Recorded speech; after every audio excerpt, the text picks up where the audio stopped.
রবিবার 6 এপ্রিল রামনবমী উপলক্ষে উচ্চ আদালত থেকে নির্দেশ আসার পর হাওড়ায় প্রশাসনের তরফ থেকে নজরদারি বাড়ানো হয়েছে।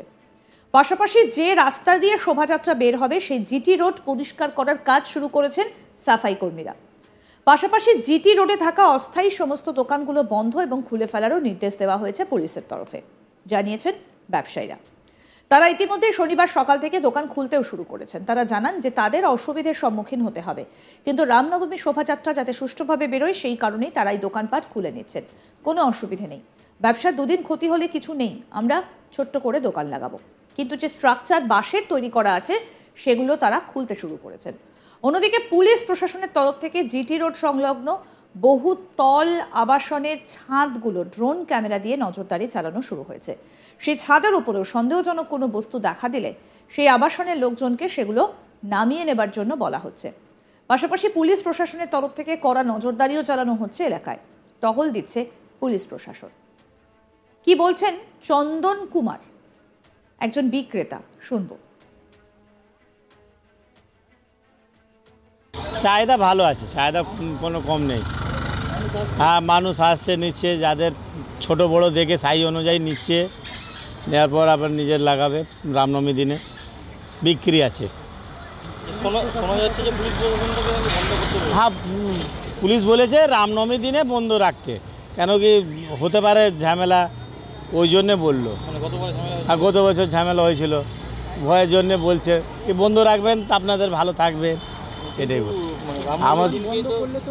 হ্যাঁ না, ব্যবসা অনেক তফাৎ পড়বে। রামনবমী থেকে বন্ধ করলে আমাদের সিজনের দিনে বন্ধ করতে নেই, পুজোর দিনে বন্ধ নেই, পুজোর পর বন্ধ হয়। কিন্তু কী বলেছে দেখবো, যেরকম চেষ্টা থাকবে আমাদের খোলারই। বন্ধ করে তো অনেক ক্ষতি, আমি চেষ্টা করবো আমরা খুলতেই, বন্ধ করবো না। বলে গেছে কি করব, সবাই দিকে তো দেখতে হবে ব্যবসা।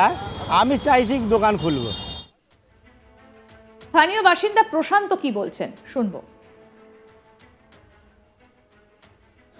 আমাদের প্রতি বছরের মতনই যেটা হয়ে আসছে, যে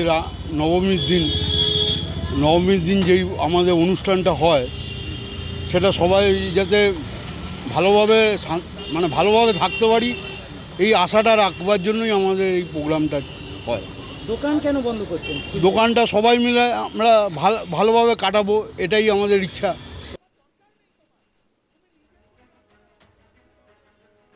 আরও একজন বিক্রেতা গোবিন্দ চৌধুরী কি বলছেন, শুনবো। बोला है खुलने के लिए, कल रामनवमी है इसलिए बोला है जो सब हटा देना चौकी उकी।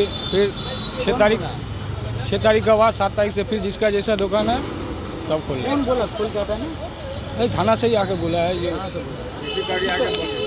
किस लिए हटाने के लिए? नहीं, रामनवमी के लिए, जो मैंने रामनवमी का जुलूस आता है, हम लोग भी रहते हैं, ऐसा कोई बात नहीं है, मगर बोला है तो हम लोग को तो काम करना होगा। काम कर नुकसान नहीं होगा आज से खोल रहे हैं तो?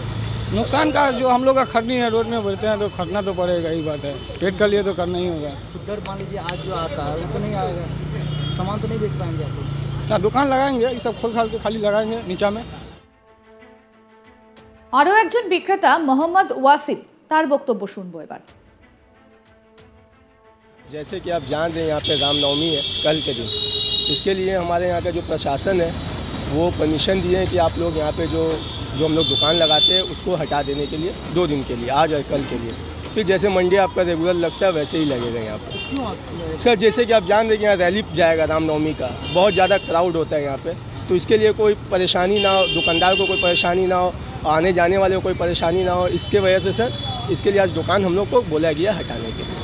इससे नुकसान होगा सर? नुकसान तो देखिए हमेशा हो रहा है, नुकसान तो चल ही रहा है, तो सबको लेके चलना पड़ेगा ना। यहाँ पे हिंदू मुसलमान सब हैं, यहाँ भाई हम लोग, सबको हम लोग मिल के लेके चलते हैं। हमारे पर्व जो होता है वो लोग सपोर्ट करते हैं, अब उनके पर्व है तो हम लोग को भी सपोर्ट करना होगा। আমাদের প্রতিনিধি বৈদ্যনাথ ঝা কি প্রতিবেদন তুলে ধরেছেন, শুনবো এবার। রামনবমী উপলক্ষে হাওড়া শহরে একাধিক রামনবমী শোভাযাত্রা বের হচ্ছে, কিন্তু মূলত যে দুটি শোভাযাত্রা রয়েছে, যেটা জিটি রোড হয়ে হাওড়া ময়দান ও রামকৃষ্ণপুর গঙ্গা ঘাটে আসে, সেই দুটি যে শোভাযাত্রা তার পুলিশ প্রশাসনের তরফ থেকে অনুমতি দেওয়া হয়নি। তার জেরে তারা উচ্চ আদালতে দ্বারস্থ হয়েছিলেন ও উচ্চ আদালত তাদের অনুমতি দেয়। অনুমতি পাওয়ার পর যে সংগঠন রয়েছেন বিশ্ব হিন্দু পরিষদ, তারা রামেশ্বর মালিয়া লেন এলাকায় একটি আবাসনে জোর কদমে পতাকা তৈরির কাজ শুরু করেছেন। এখানে রয়েছেন সমর্থকরা, তারা গোটা রাত দিন সকাল এখানে বসে এইভাবে পতাকা তৈরি কাজ শুরু করেছেন, যে যা চলবে আজকে সারা দিন। এরপর তারা বিকেল হওয়ার সময় সঙ্গে সঙ্গে তারা এলাকায় ঘুরে ঘুরে বিভিন্ন জায়গায় এই পতাকাগুলো লাগানোর কাজ শুরু করবেন। ইতিমধ্যে যে ট্যাবলো সাজানো হবে সেই ট্যাবলোর কাজও শুরু হয়েছে, যে বিভিন্ন ধরনের রয়েছে, যে জয় শ্রীরাম লেখা রয়েছে বা যে শ্রীরাম মন্দির রয়েছে সেই মন্দির যে রয়েছে স্ট্রাকচার তৈরি করা হয়েছে। এর পাশাপাশি যে এখানে রয়েছেন সমর্থকরা, তাদের মধ্যে রয়েছেন দুর্গা বাহিনীর পশ্চিমবঙ্গের যে সংযোজক রয়েছেন ঋতু সিং, তার সঙ্গে আমি সরাসরি কথা বলে জানার চেষ্টা করব যে তারা কি উদ্যোগ নিয়েছেন বা কি ব্যবস্থা নিয়েছেন। এখানে ঋতুদি, কি ব্যবস্থা নেওয়া হয়েছে এই রামনবমী নিয়ে?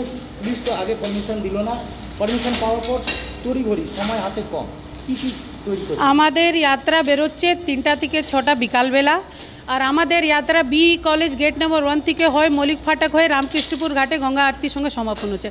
আমাদের যাত্রার সংখ্যা 500 থেকে বেশি হতে না পারে, এই জন্য সবার আধার কার্ড ইয়া কোনো একটা ওদের আইডেন্টি কার্ড নেওয়া হচ্ছে, তারপর তাদেরকে একটা আই কার্ড দেওয়া হচ্ছে। তাদের যে যাত্রায় ভাগ নেন, এটা খুবই দুঃখের কথা কি সবাই ভাগ নিতে পারছে না। খুবই দুঃখ, মানে আমার তো কান্নাই পেচ্ছে কি এইগুলো যে হচ্ছে ভারতে, এটা তো ভারতেরই চাই, ভারতে কেন হিন্দুদের আইডেন্টি কার্ড লাগছে।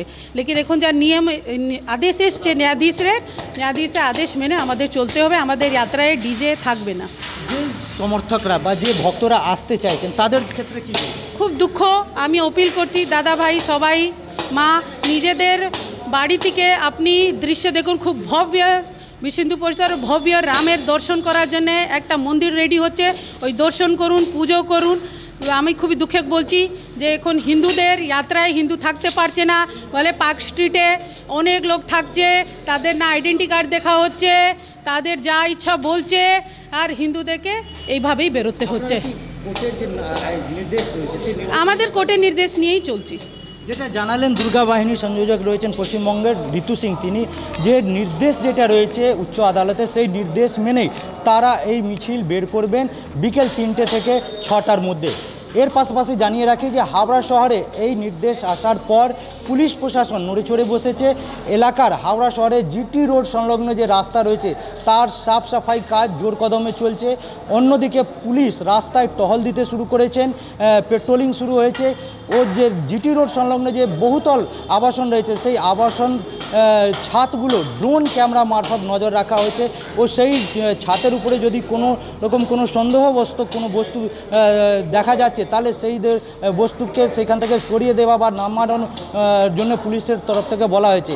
এর পাশাপাশি রাস্তা যে জিটি রোড রয়েছে সেই জিটি রোড সংলগ্ন যে অস্থায়ী যে দোকান রয়েছে সেই হকারদেরকে দোকান খুলে আজকে সেখান থেকে সরে যেতে বলা হয়েছে। কারণ যেটা জানানো হয়েছে যে যাতে যে রামনবমীর যে শোভাযাত্রা রয়েছে সেই শোভাযাত্রা যাতে সুষ্ঠুভাবে জিটি রোড দিয়ে বের করা হয়, সেই কারণে পুলিশ প্রশাসনের তরফ থেকে কড়া নজরদারিও চালানো হচ্ছে। আরও আপডেট পেতে দেখতে থাকুন আজ তাক বাংলা, সাবস্ক্রাইব করুন, নোটিফিকেশন পেতে বেল বাটন অপশন প্রেস করুন, হোয়াটসঅ্যাপেও ফলো করুন আজ তাক বাংলা।